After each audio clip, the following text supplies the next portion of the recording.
Welcome to Look, Think, Click. You want to know how to build a really boring portfolio? Well, first step is to always leave your camera on auto exposure mode. Your pictures will look pretty similar all the time. The other thing to do is when you're shooting, shoot from a standing position only and look through your camera and shoot all your pictures from there. This will build a really boring portfolio of pictures. This is what I call look, click. You got to look, think, click. Consider your perspective, consider your point of view of where you're shooting from, and you'll start to get more interesting, more creative images. Think about what it is that you're photographing and consider a different perspective, a different point of view, and how this might help improve your picture. It can help with composition and it can help with lighting as well.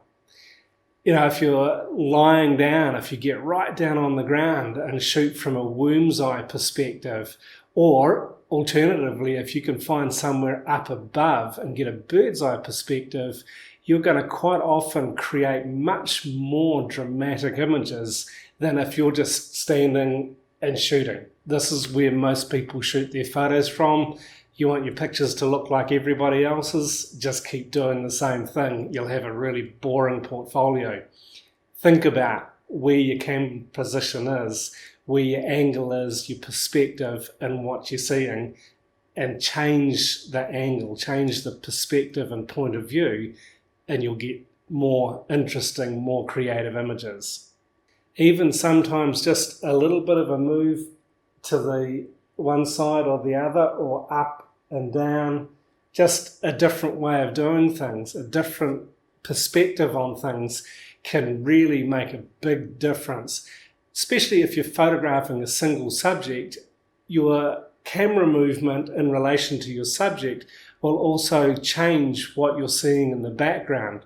Quite often I'll use a single subject to hide something in the background. I'll move my camera angle so that if there's something distracting in the background, it's placed behind the subject and you can't see it.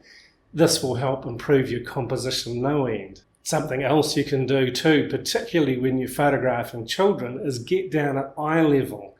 Either maybe just a little bit above or a little bit below eye level, but don't stand and photograph young children. Get down to their level and then you'll get portraits that really connect with your subject a lot more.